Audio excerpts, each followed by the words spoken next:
하나님 말씀 함께 보겠습니다. 히브리서 11장 5절 말씀입니다. 히브리서 11장 5절 한 절의 말씀 함께 봅니다. 옆 사람 바라보고 함께 인사했으면 좋겠습니다. 당신과 함께여서 행복합니다. 네, 함께여서 행복하고, 네, 함께여서 행복하고 좋습니다. 감사합니다. 히브리서 11장에 나오는 믿음의 사람들에 대하여 우리가 함께 지난주부터 본격적으로 이제 믿음의 사람들에 대해서 함께 살펴보고 있죠. 첫 시간에 믿음이란 무엇인가에 대해서 말씀드렸습니다. 기억나세요? 믿음의 정의가 뭐라고요? 믿음은 바라는 것들의 실상이요, 보이지 않는 것들의 증거다. 그렇게 믿음에 대해서 정의한 다음에 여기서 말하는 바라는 것의 실상은 무엇이라고요? 초대교회가 기다렸던 예수 그리스도의 재림, 하나님, 눈에 보이지 않는 그 하나님이 언젠가 다시 재림하실 거라는 것을 믿는 종말론적인 신앙을 믿음이라고 말씀드렸습니다. 눈에 보이지 않는 하나님을 눈에 보이는 것처럼 믿고 살아가는 것, 실상으로, 그리고 그것이 하나님이 살아계신 증거로 보고 살아가는 것을 믿음이라고 말씀드렸고, 그 다음에 믿음에 대한 첫걸음으로 무엇을 믿는 것이라고 그랬어요? 우리는 온 세계가 하나님의 말씀으로 창조된 것을 믿는 사람들이라고 말했죠. 여러분, 성경을 논리적으로 이해를 못한다라고 사람들이 이야기를 해요. 성경은 믿음으로 이해해야지 논리로 이해하면 안 된다라고 사람들이 이야기하는데, 성경은 굉장히 논리적인 책이에요. 뭐가 이해가 되면 논리적이냐면 창세기 1장 1절이 믿어지면 논리적입니다. 그 뒤부터는 다 논리로, 다 논리적으로 맞춰지는 거예요. 근데 1장 1절 태초에 하나님이 천지를 창조하셨다, 이 사실을 믿지 못하면 이렇게 맞지 않는 논리가 없어요. 창세기 1장 1절이 믿어지고 그것을 믿음으로 나아갈 때 성경은 논리적인 책인데, 창세기 1장 1절이 믿어지지 않을 때는 이건 논리적인 책이 아니라 그냥 말도 안 되는 허구적인 스토리만 써오는 것이 성경이다라는 거죠. 그래서 성경은요, 믿음의 첫걸음은 뭐라고요? 태초에 하나님이 말씀으로 천지를 창조하셨다, 이 사실을 믿어지는 것, 이게 믿음의 시작입니다. 창세기 1장 1절을 해결하지 않고 2절로 넘어갈 수 없어요. 그죠? 1장 1절이 출발이고 시작이에요. 이것을 믿지 못하면 2절부터는 소용없는 거예요. 그래서 온 우주 만물을 말씀으로 창조하셨다는 것을 믿는 것이 믿음의 첫걸음이라고 말씀드렸습니다. 그리고 나서 이제 히브리서의 저자가 믿음의 사람들에 대한 이야기를 시작하는데, 제일 먼저 나온 사람이 누구였습니까? 믿음의 사람 아벨이었습니다. 아벨이 어떤 사람이었습니까? 아벨에게 있어서 제일 중요한 것은 예배였습니다. 그리고 오늘은 죽음을 보지 않고 하늘로 올라간 사람 에녹에 대한 말씀을 나누려고 합니다. 에녹은요, 죽지 않았어요. 살아있는 채로 하늘로 올라갔습니다. 근데 여기서 가장 중요한 것은 에녹이 죽음을 보지 않고 하늘로 올라갔다라는 것이 중요한 게 아니라, 에녹이 하나님과 동행했던 사람이라는 게 참 중요합니다. 등장하는 사람들의 순서가 중요한데, 잘 보시면 제일 먼저 아벨이 등장하죠. 믿음의 사람 아벨. 아벨은 어떤 사람이었다고요? 하나님 앞에 바르게 예배드리는 사람이었어요. 예배가 달랐습니다. 가인의 예배와 아벨의 예배가 달랐습니다. 그 다음에 믿음의 사람 에녹은 어떤 사람이었어요? 매일의 삶에서 하나님과 동행하는 삶으로 예배하는 사람이었다라는 거죠. 우리가 믿음에 대해서 배워야 되고 예배에 대해서 배워야 되는데, 하나님 앞에 산제사를 통하여 하나님 앞에서 산제사를 드렸던 아벨을 통해서 예배를 배워야 되고요, 에녹을 통해서 삶으로 하나님을 어떻게 예배해야 되는 것인가, 이것을 배워야 한다라는 거죠. 매일의 삶 가운데 하나님과 어떻게 동행할 것인가를 배워야 하는 겁니다. 이 순서를 잘 보시기 바랍니다. 분명히 아벨 다음에 에녹입니다. 성경에 나와 있는 순서를 무시하면 안 돼요. 아벨은 하나님께서 정해놓으신 구별된 장소와 구별된 시간에 예배드렸습니다. 우리가 먼저 이것을 배워야 합니다. 그리고 나서 에녹처럼 삶에서 하나님과 동행하는 삶의 예배를 드려야 한다는 것이죠. 먼저 우리의 삶 가운데 아벨과 같은 제사가 있기를 바랍니다. 그리고 나서 에녹처럼 삶에서 하나님과 동행하는 그런 삶의 예배를 드릴 수 있는 믿음의 사람들 되었으면 좋겠습니다. 저는 여러분이요, 공예배를 귀하게 여겼으면 좋겠어요. 이렇게 주일날 나와서 정해진 시간에 정해진 장소에 모여서 예배드리는 이 공예배를 귀하게 알았으면 좋겠습니다. 교회가 정해놓은 예배의 시간이 있잖아요. 주일 정해진 예배 시간에 먼저 여러분이 이 자리에 오셔서 아벨의 제사, 아벨의 산 예배, 산 제사를 먼저 드리셔야 합니다. 신앙생활은 자리 싸움입니다. 예배의 자리, 기도의 자리, 이 자리를 지키는 게 너무나 중요한 거예요. 여러분이 앉아있는 그 자리를 지키는 게 중요하다는 거죠. 그리고 나서 이 예배, 공예배에 산제사가 있는 사람만이 자신의 삶에 돌아가서 삶의 예배를 하나님과 동행하며 드릴 수 있다는 거죠. 아벨의 제사가 있는 사람이 에녹처럼 살아갈 수 있는 겁니다. 이해가 되십니까? 아벨의 제사, 정해진 예배 시간에 바르게 산 제사를 드리는 사람만이 매일의 삶에 하나님과 동행하는 삶을 살아갈 수 있다는 거죠. 그런데 내 삶에 아벨의 제사가 없어요. 정해진 예배의 시간에 정성껏 예배 드리지 않으면서 나는 삶에서 하나님과 동행하며 예배 드린다? 이건 잘못된 겁니다. 여러분, 간혹 그런 사람이 있어요. 나는 예배 시간에는 뭐 때문에 못 드리고 예배에 못 나와도 삶에서 하나님과 동행합니다. 그거는 잘못된 거예요. 그럴 수 없어요. 정해진 예배 시간에 먼저 아벨의 제사를 드리는 사람만이 24시간 주님과 동행하는 사람이 될 수 있다는 거죠. 기도를 한번 생각해 봅시다. 정해진 기도의 시간에 기도를 하는 사람만이, 그 시간에 먼저 기도하는 사람만이 범사의 삶으로 기도할 수 있는 거잖아요. 맞잖아요. 근데 어떤 사람이 기도 시간에 기도는 안 하면서 언제 기도하세요? 라고 물어보면 기도는 호흡이잖아요. 기도는 호흡이니까 24시간 저는 삶으로 기도해요. 영적 호흡이니까요. 이렇게 대답하는 사람들이 있다라는 거죠. 말이 안 되는 거예요. 구별된 기도의 시간에, 정해진 기도의 시간에 기도하는 사람이 평소에 주님과 동행하면서 삶에서 기도하게 되는 겁니다. 예배도 마찬가지. 정해진 예배 시간에 정성껏 예배드리는 사람만이 삶으로 예배할 수 있다는 것이죠. 먼저 여러분에게 아벨의 제사가 있고, 그리고 에녹처럼 하나님과 동행하는 삶이 있게 되기를 주의 이름으로 축원합니다. 히브리서 11장 5절을 다시 한번 볼까요? 히브리서 11장 5절 함께 읽습니다. 시작. 믿음으로 에녹은 죽음을 보지 않고 옮겨졌으니 하나님이 그를 옮기심으로 다시 보이지 아니하였느니라. 그는 옮겨지기 전에 하나님을 기쁘시게 하는 자라 하는 증거를 받았느니라. 마지막 부분에 에녹이 어떤 사람이래요? 옮겨지기 전에, 죽음을 보지 않고 하늘로 옮겨지기 전에 하나님을 기쁘시게 하는 자라 하는 증거를 받았다. 에녹이 어떤 사람이에요? 하나님을 기쁘시게 하는 사람이었다라는 거예요. 그럼 구체적으로 에녹이 어떻게 하나님을 기쁘시게 할 수 있었는가? 창세기 5장으로 가보겠습니다. 창세기 5장 21절. 도대체 에녹이 어떻게 하나님을 기쁘시게 했을까? 무슨 일을 했을까라는 기대를 안고 성경을 봤는데, 성경에 에녹에 대한 묘사가 창세기 5장에 나오는데요. 5장 21절부터 24절까지 말씀 화면을 보여주세요. 함께 읽습니다. 시작.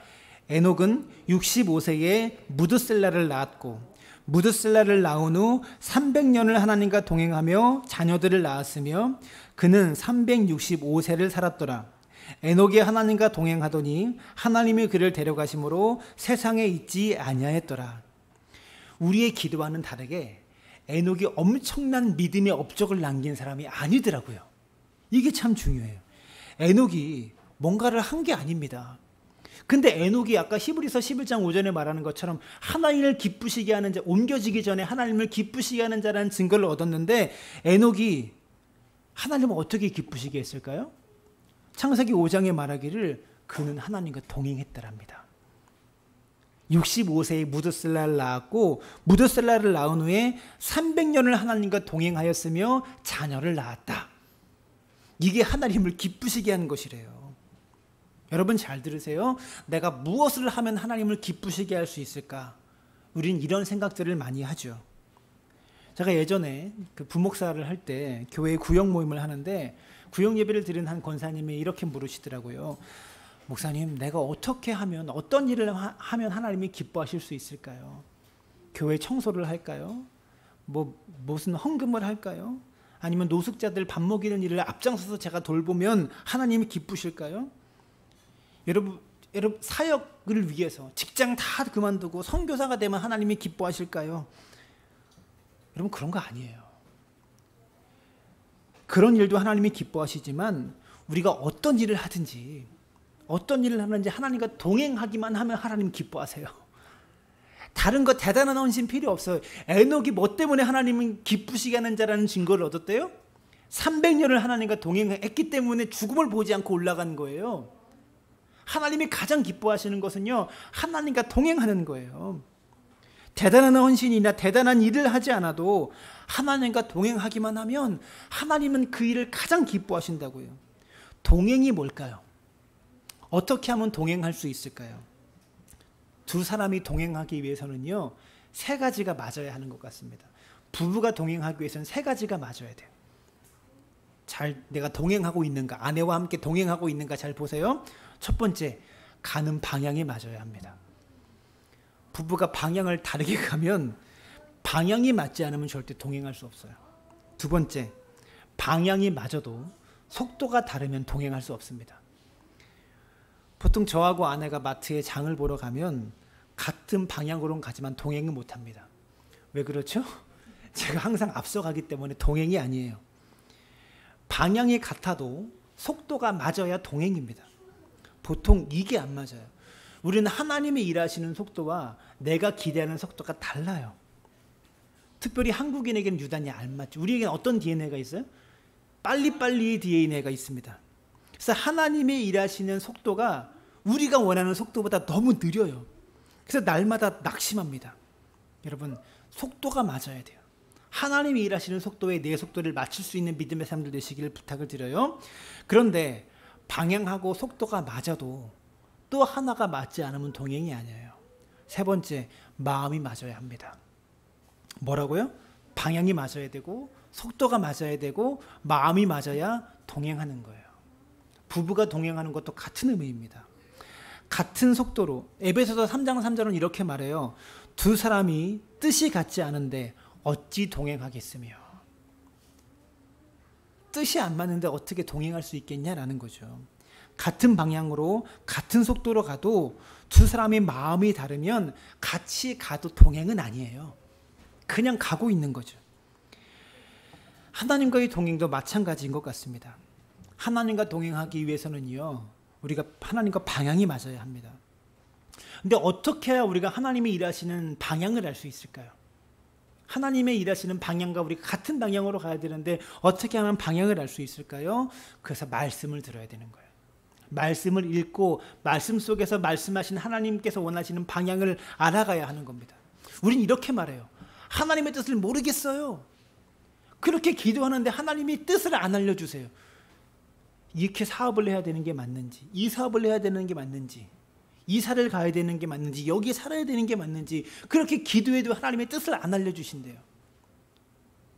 근데 여러분, 성경이 하나님께서 안 알려주신 뜻 말고 하나님께서 알려주신 뜻이 있어요. 분명하게 명확하게 알려주신 뜻이 있어요. 뭐죠? 안식일을 기념하여 거룩하게 지켜라. 하나님을 사랑해라. 그럼 명확한 뜻이잖아요. 고민할 필요가 없는 하나님의 뜻이잖아요. 이 뜻을 먼저 지킬 때 보이지 않는 뜻도 지킬 수 있는 거예요. 무슨 하나님께서 명확하게 알려주신 뜻을 살아갈 때 하나님께 뜻이 이거니까 하나님이 이런 분이시구나. 하나님의 성격과 성품과 하나님의 뭐랄까요, 인품을 파악하고 뜻을 파악할 수 있는 거예요. 이미 명령하신 것을 잘 지키면서. 그러니까 명령하지 않은 뜻도 하나님의 이런 방향이실 거야. 하나님의 성품상, 하나님의 성격상 우리가 알잖아요. 회사에서 일해봐도 사장님의 성격과 성품을 알아야 사장이 원하는 방향으로 일을 할 수 있는 거 아닙니까? 하나님도 마찬가지라는 거예요. 성경에 분명히 알려주신 하나님의 뜻을 먼저 지킬 때 내 삶의 방향에서 어떠한 방향으로 나아갈 것인가를 보이기 시작하는 거예요. 이해가 되시면 고개를 한번 끄덕여 보세요. 여러분, 그렇게 살아가는 믿음의 사람들 되시기를 부탁을 드립니다. 그래서 말씀을 읽어야 돼요. 말씀 속에 명확히 나와 있는 하나님의 뜻을 위해서 살아갈 때 보이지 않는 하나님의 뜻을 알아서 그 방향으로 갈 수 있다는 겁니다. 또 하나님과 동행하기 위해서는 속도를 맞춰야 합니다. 보통 이게 안 맞아요. 하나님께서 일하시는 속도와 우리의 기대가, 우리의 속도가 굉장히 안 맞습니다. 성경을 보면 기다리는 사람은요, 하나님의 약속을 성취했는데 기다리지 못했던 사람이 다 고난을 당해요. 아브라함 보세요. 하나님께서 아들을 주시겠다고 약속했는데 기다리지 못했다가 여종과 동침해서 이스마엘을 낳죠. 그래서 결국 집안이 풍지박상 납니다. 결국 내쫓아요. 자기가 낳은 이스마엘을 내쫓는 사건을 경험합니다. 이스라엘 민족도 기다리지 못하고 하나님을 원망하다가 40일을 들어갈 수 있는 그 광야길을 40년 동안 헤매요. 기다리지 못해서. 그래서 결국 40년 만에 약속의 땅에 들어갔잖아요. 사랑하는 여러분, 하나님의 속도에 나의 속도를 맞추는 은혜가 있기를 바랍니다. 그래야 고난을 안 당해요. 조급함이 화를 부릅니다. 또 하나님과 동행하기 위해서는 마음을 맞춰야 된다고 말씀드렸습니다. 하나님의 마음을 어떻게 알 수 있습니까? 하나님께 기도할 때 하나님의 마음을 알 수 있는 거예요. 여러분, 두 사람의 마음이 맞다라는 가장 강력한 증거가 뭔지 아세요? 아, 저 사람하고 나하고 마음이 맞아 라는 가장 강력한 증거가 대화예요. 대화가 깊어지면 마음이 맞는 거예요. 근데 대화를 한번 할수록 뭔가 벽에다가 말하는 듯한 느낌이 든다. 부부 사이에도 그런 일이 많잖아요. 그럼 뭐예요? 마음이 맞지 않는 거예요. 사랑에 빠진 사람의 특징, 마음이 맞는 사람의 특징은요, 둘이 만나면 그렇게 말이 많대요. 그리고 말하지 않아도 뭔가 좋대요. 말하지 않아도 호흡으로 막 대화가 되는 듯한 그런 느낌이 들어요. 근데 서로의 마음이 식으면, 마음이 달라지면 제일 먼저 대화가 끊긴다는 거 아십니까? 마음이 같다는 것은 대화를 한다는 겁니다. 하나님과 마음이 같아지려면 어떻게 해야 되죠? 하나님과 대화하는 거예요. 기도하는 거예요. 우리의 마음이 하나님과 같다라는 증거가 어디서 알 수 있느냐? 하나님과 얼마나 대화하느냐에 따라서 알 수 있다는 것입니다. 여러분, 기도함으로 하나님과 동행하는 은혜가 있기를 바랍니다. 이 세 가지, 하나님께서 일하시는 방향이 맞고 속도가 맞고 마음이 맞는 믿음의 삶들 되시기를 부탁을 드립니다. 이제 본격적으로 에녹에 대해서 한번 살펴보겠습니다. 근데 여러분, 하나님이 처음부터 에녹과 동행했던 것 같지는 않아요. 65세에 무드셀라를 낳은 후 300년을 하나님과 동행하였으며 라고 성경에 나오죠. 자, 65세에 무드셀라를 낳았어요. 이 이후에 300년을 하나님과 동행했다라는 겁니다. 그러니까 에녹은 처음부터 하나님과 동행하는 사람은 아니었다라는 얘기죠. 65세에 무드셀라를 낳았고 이 일이 어떤 계기가 되어서 아들을 무드셀라를 낳은 이 일이 어떤 터닝 포인트가 되어서 그 뒤로부터 300년을 하나님과 동행하다가 죽음을 보지 않고 올라갔다라는 그런 얘기잖아요. 그래서 에녹이 무드셀라를 낳아서 아버지가 된 것이 그 인생의 중요한 터닝 포인트였다는 것 같아요. 여러분의 인생에도 예수를 믿게 된 터닝 포인트가 있지 않습니까? 인생의 어떤 결정적인 계기 때문에 그 전까지는 내가 절대 교회 안 나가고 교회는 거들떠보지도 않다가 어떤 터닝 포인트 계기 때문에 신앙이 생기고 믿음이 생긴 일이 있잖아요. 에녹도 마찬가지였어요. 65세까지는요 별 생각 없이 그냥 막 살다가 65세에 어떠한 계기를 만나서 하나님과 동행하는 삶을 살았다라는 것이죠. 그러면 왜 아들을 낳은 것이 에녹의 인생의 터닝 포인트였을까? 이게 궁금해요. 근데 성경에 에녹이라는 인물이 그렇게 자세히 등장하지는 않잖아요. 아브라함처럼 다윗처럼 에녹이 한 일이 그렇게 많지 않잖아요. 근데 유다서에 딱 한 절에 에녹에 대한 이야기가 또 나오는데요.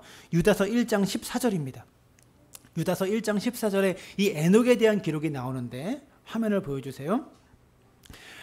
아담의 7대 손 에녹이 이 사람들에 대하여도 예언하여 이르되, 무슨 말이죠? 에녹이 예언을 하는 사람이었다는 거예요. 이게 성경의 에녹에 대한 유일한 기록이에요. 창세기와 히브리서 11장 외에 에녹이란 이름이 나오질 않는데 유다서에 딱 한 절 에녹이란 이름이 등장해요. 근데 에녹이 어떤 사람이에요? 예언하여 이르되 예언하는 사람이었다라는 거죠. 그 예언의 내용이 무엇이냐면 15절에 나오는데요. 이는 뭇사람을 심판하사 모든 경건하지 않은 자가 경건하지 않게 행한 모든 경건하지 않은 일과 또 경건하지 않은 죄인이 주를 거슬러 한 모든 완악한 일로 말미암아 그들을 정죄하려 하심이라. 뭐 똑같은 말 반복돼서 뭔 말인지 잘 모르겠는데 또 이거예요. 하나님이 심판하신다는 거예요. 너희들이 죄 가운데 살면 하나님이 심판하신다. 이것을 에녹이 예언했다라는 얘기예요. 에녹이 예언을 한 사람이었습니다. 예언의 내용이 뭐라고요? 하나님이 심판하신다. 경건하지 않게 산 우리 민족을, 이 백성을 하나님이 심판하신다라는 거예요. 이걸 염두에 두고 본문으로 돌아오겠습니다. 에녹이 아들을 낳았습니다. 근데 여러분 자식을 낳아봤지만 자식에게 이름을 지어줄 때 어떤 마음으로 짓죠? 대충 지어요? 옛날에 막내라서 뭐 말자 이렇게 지은 것처럼 대충 짓진 않잖아요. 어떤 마음을 담아 짓죠? 아, 우리 아들이, 우리 딸이 이러한 삶을 살기를 바라는 마음으로 아들의 이름을 짓잖아요. 한자 이름, 멋있는 한자 갖다 붙여가지고 그렇게 이름을 짓잖아요. 그러니까 자식의 이름에는 부모의 마음이 담긴 거예요. 아, 이렇게 살아라 라는 마음이 담긴 거예요. 근데 무드슬라의 이름이, 65세에 낳은 무드슬라의 이름이 무트가 죽다라는 뜻이고요. 살라흐가 보내다라는 뜻이에요. 아들이 죽으면 내가 심판을 보내리라 라는 뜻이에요. 에녹의 아들의 이름이 아들이 죽으면 내가 심판을 보내겠다, 이런 이름의 뜻이라고요. 중요합니다.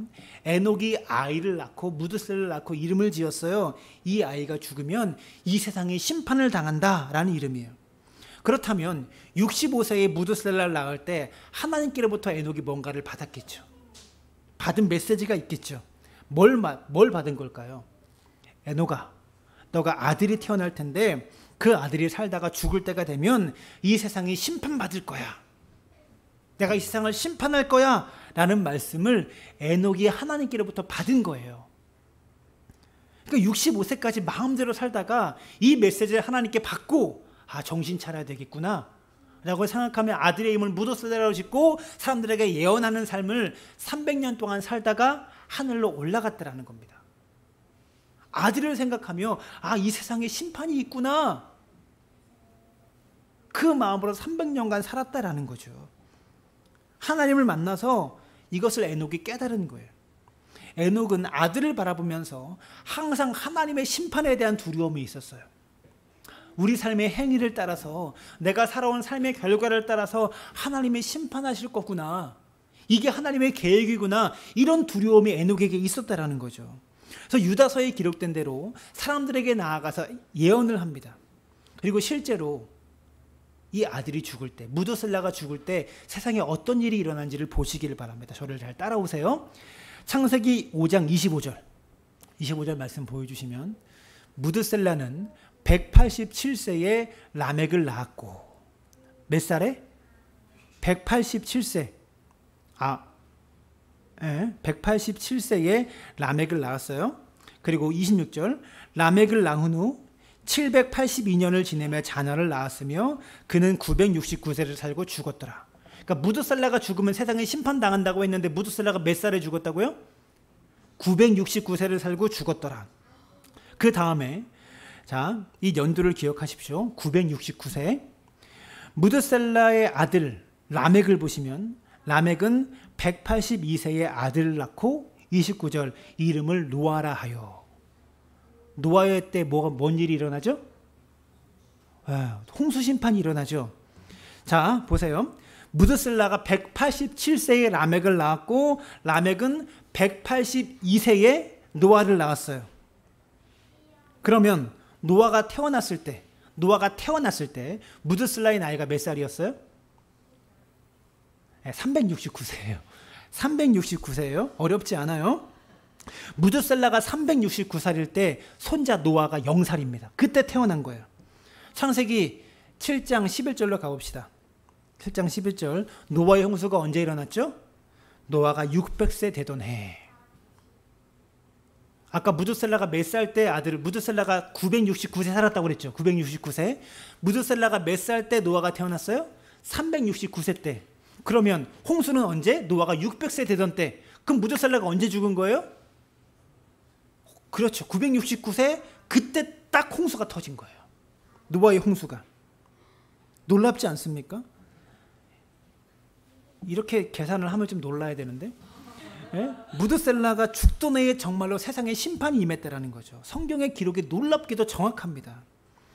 하나님께서 에녹에게 아들 무드셀라를 주실 때 이 아들이 죽으면 내가 세상에 심판을 보낼 거야 라는 메시지를 에녹에게 주셨고, 아들을 보면서 아, 하나님이 내 삶의 행위대로 심판하시는구나, 무드셀라를 이름을 부르면서 항상 그 생각이 들었을 거 아니에요. 그렇게 300년 동안 예언을 하면, 사람들에게 예언하면서 살다가 하나님과 동행하게 됐어요.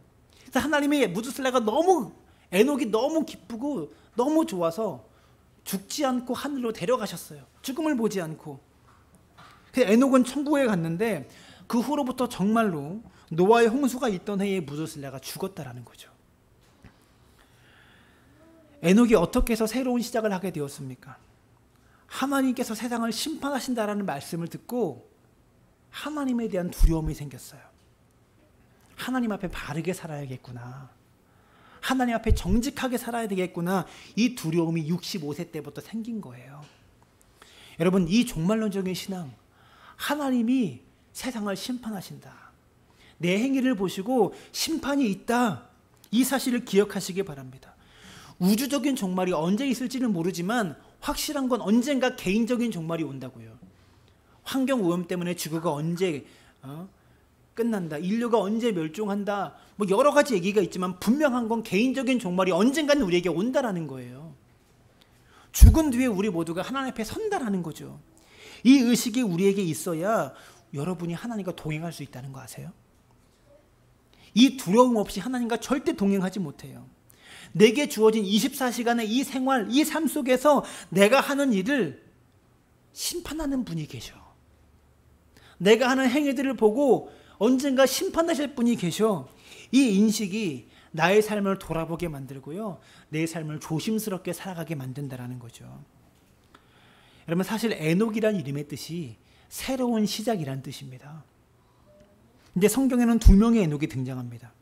창세기 5장에 나오는 하나님과 동행했던 에녹이 있고, 새로운 시작을 하나님과 동행하며 시작했던 에녹이 있고, 또 한 사람의 에녹이 성경에 나오는데요. 창세기 4장에 보면 4장 16절 말씀 보여주시면, 가인이 여호와 앞을 떠나서 에덴 동쪽 놋 땅에 거주하더니 아내와 동침함에 그가 임신하여 에녹을 낳은지라. 가인이 성을 쌓고 그의 아들의 이름으로 성을 이름하여 에녹이라 하니라. 또 한 사람의 이름이 있습니다. 아벨을 누가 죽였죠? 가인이 죽였죠. 가인이 아들의 이름을 에녹이라 지었어요. 새로운 시작이라고 지었어요. 오늘 우리가 살펴보는 이 에녹은 아벨의 후손인데, 가인이 죽인, 살인을 한 가인의 후손도 에녹이란 이름이에요. 둘 다 새로운 시작이라는 이름의 뜻이에요. 근데 여호와 앞을 떠나서 라고 나오죠. 16절에 가인이 여호와 앞을 떠나서 하나님과 상관없이 새로운 시작을, 하나님과 상관없이 새로운 시작을 하면서 아들의 이름을 에녹이라고 지었습니다. 근데 아벨은 새로운 시작을 주님과 동행하며 시작합니다. 하나님께 은혜를 받아서 하나님 앞에 새로운 삶을 시작하는 에녹이 있고, 하나님을 멀리 떠나서 하나님과 상관없는 새로운 삶을 시작하는 에녹이 있다는 거죠. 여러분, 창세기 5장의 에녹으로, 오늘 살펴본 창세기 5장의 에녹으로 주님과 동행하며 새로운 시작을 하는 믿음의 사람이 되실 줄로 믿습니다. 창세기 5장으로 돌아가서 몇 가지를 더 살펴봅니다. 오늘 에녹의 이야기가 도전이 되고 은혜가 되는 이유는 22절입니다. 22절 다시 보겠습니다. 무드셀라를 낳은 후 300년을 하나님과 동행하며 자녀들을 낳았으며. 그러니까 하나님과 동행하면서 자녀들을 낳은 거예요. 몇 년 동안? 300년 동안. 몇 명 낳았을까요? 3년에 한 명 낳았다고 치면 100명 낳았고요. 2년에 한 번꼴로 치면 150명 낳았겠죠. 엄청 낳았습니다. 에녹은 무슨 말이냐? 일상생활을 하면서 하나님과 동행했다라는 거예요. 가정생활, 직장생활을 하면서 300년간 자식을 낳았으니 엄청나게 낳겠죠. 애가 셋만 돼도 집이 전쟁터거든요. 애를 100명 낳았으면 집이 얼마나 난리 그날 난리가 없었겠죠. 일상에서 자녀를 키우고 양육하는 생활을 300년간 하면서 하나님과 동행했다라는 겁니다. 복잡하고 정신없고 하루 종일 전쟁터인 그런 가정생활을 하면서 하나님과 동행했다라는 거죠. 이게 되게 중요한 겁니다. 여러분, 바빠서 신앙생활 잘 못하겠다고요? 바빠서 할 일이 너무 많아서 주님과 동행할 수 없습니까? 말이 안 되는 얘기예요. 그걸 바로 전문용어로 핑계라고 하는 겁니다. 다니엘은요, 한 국가를 책임지는 총리였습니다. 근데 그 총리가 하나님과 동행했습니다. 하루에 3번 시간을 정해놓고 하나님께 나아가서 기도합니다. 아무리 바빠도 하나님과 동행할 수 있는 거예요. 동행이 무엇인지를 가장 정확하게 말해주는 게 스마트폰이에요. 가장 쉽게 동행에 대해서 설명할 수 있는 거예요. 우리는 아무리 바빠도 이것과 동행합니다. 화장실을 갈 때도 동행하죠. 화장실을 갈 때도 가져가고요. 운전할 때가 되면 스마트폰 안에 있는 여자하고 자꾸 대화를 해요. 뭔 할 말이 그렇게 많은지 자꾸 대화합니다. 스마트폰만큼 동행이 무엇인지를 잘 알려주는 예화가 없어요. 아무리 바빠도 스마트폰과는 동행하죠. 필요하면 뭔가를 자꾸 얘한테 물어보고요. 필요하면 없어지면 찾고요. 아침에 일어나자마자 제일 먼저 찾고요. 바로 그렇게 하는 것이 하나님과 동행하는 거예요. 그게 동행이에요. 바쁘지만 아무리 바빠도 자꾸만 틈을 내서 확인하듯이 바쁘지만 틈을 내서 하나님을 찾고 하나님께 묻고 하나님과 동행하는 삶, 그것이 주님과 동행하는 삶이라고요. 스마트폰처럼. 여러분, 하나님과 동행하는 믿음의 사람들 되기를 축원합니다. 오늘 말씀이 또 은혜가 되는 것이 24절을 보시면 에녹이 24절 말씀 함께 읽습니다. 시작. 에녹이 하나님과 동행하더니 하나님이 그를 데려가심으로 세상에 있지 아니하였더라. 그가 평생 하나님과 동행하더니 동행의 결과가 무엇입니까? 동행의 끝은 하나님이 데려가신 것이었습니다. 승천이었습니다. 동행의 끝이 무엇입니까? 승천이었어요. 우리 모두는 승천을 꿈꿉니다. 높게 올려지길 원하죠. 높은 곳으로 가기를 원합니다. 근데 우리의 문제는 무엇입니까? 동행 없이 승천만 원합니다. 하나님과 동행하지 않고 높은 곳에 올려지기만을 원합니다. 동행이 중요함을 깨달으시길 바랍니다. 동행의 반대말이 무엇일까요? 동행의 반대말. 저는 이벤트라고 생각합니다. 동행의 반대말이 안동행이 아니고요. 저는 이벤트라고 생각해요. 정말 좋은 남자가 누구냐? 좋은 남자가 누구? 이벤트 잘해주는 사람, 집사님은 아닌 것 같아요. 자꾸 좋은 남자가 누구냐니까 나라고 그러시는데 왜 아내한테 물어봐야지 왜? 네? 정말 좋은 남자가 누구냐? 이벤트 잘해주는 남자가 좋은 게 아니라 평소에 잘하는 남자가 좋은 남자예요. 좋은 남편이 꽃다발 사들고 와서 탁 아내한테 주는 그런 남편이 좋은 남편이 아니라 평소에 잘하는 남편이 좋은 남자예요. 신앙도 똑같아요. 이벤트 신앙생활이 있어요. 40일 특별 새벽기도 귀해요. 근데 그건 이벤트예요. 주님은요, 매일 기도하는 사람을 더 좋아하십니다. 2박 3일 부흥회하는 거 참 귀해요. 그 이벤트예요. 주님은 매일 예배의 삶을, 매일 예배당을 찾는 사람을 더 좋아하십니다. 근데 우리가 신앙생활도 이벤트로 해요. 이벤트 신앙을 되게 좋아합니다. 특별, 뭔가 교회에 특별 집회, 특별 예배 이런 게 들어가면 되게 좋아합니다. 되게 그게 들어가야 뭔가 중요한 예배라고 생각하죠. 하나님께서 우리에게 원하시는 것은 뭐예요? 항상 기뻐하라. 쉬지 말고 기도하라. 범사에 감사하라. 이것입니다. 이벤트로 동행하지 말고 항상 잘하는 남편 되시길 바랍니다. 하나님과의 관계도 마찬가지예요. 뭔가 특별히 들어가는 이벤트가 아니라 항상 하나님과 잘하는, 항상 하나님과 동행하는, 그게 동행하는 것이라고요. 오늘 말씀을 통하여 정말 동행이 있는, 그래서 그 동행의 결과로 하나님께서 여러분을 높이 올려주시는 그런 역사가 있게 되기를 주님의 이름으로 축원합니다.